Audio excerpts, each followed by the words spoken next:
I don't have to. We don't have to introduce ourselves, do you? You're gonna.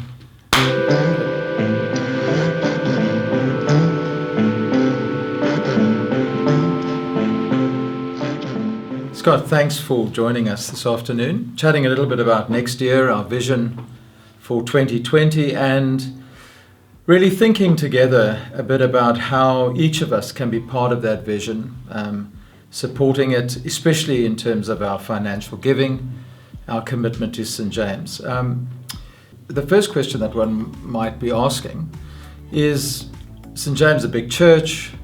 Should I really even be bothering with this? Is this something important for a Christian to do?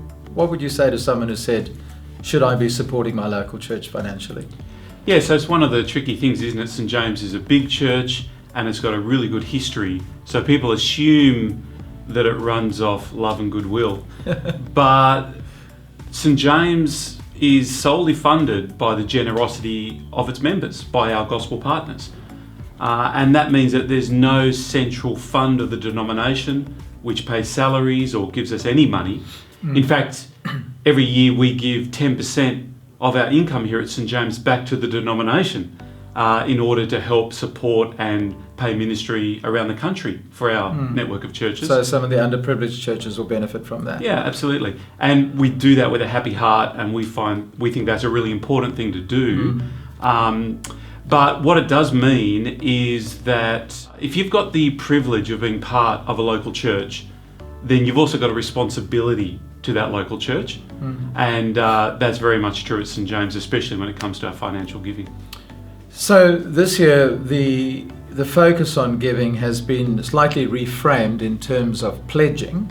Just tell us a little bit about, what is the difference between a pledge and regular monthly giving or weekly giving? Yes, a pledge isn't a specific amount of money per se. A pledge is how you decide to order and arrange your regular giving.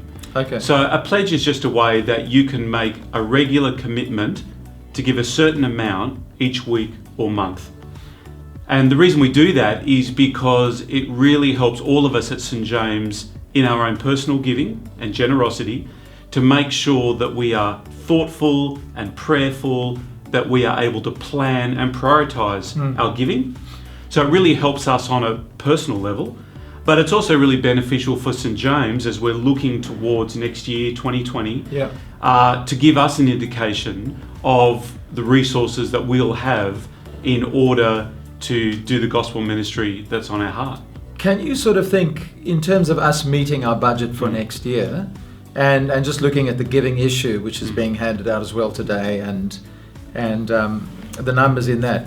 What's the sort of target that we're aiming at per giving unit in our church, would you say, of their income? Yeah, so our treasurer has come up with about 600 giving units as making up our congregation. A giving unit is either an individual or a couple or a family. Yep. After crunching the numbers, if every giving unit just gives 6% of their income, we'll be able to meet our financial obligations for 2020. Okay.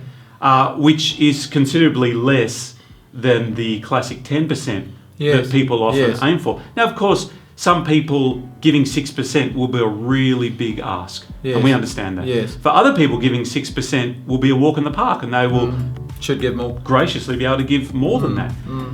But it's quite arresting to realise that if everyone gives 6%, we can meet our target. Then we'll be in the clear. Yeah. The other way to think about it, after doing the numbers, is if every giving unit at St. James gave an extra 200 Rand a month, then we'd also see our way clear to be in a really good position by this time next year.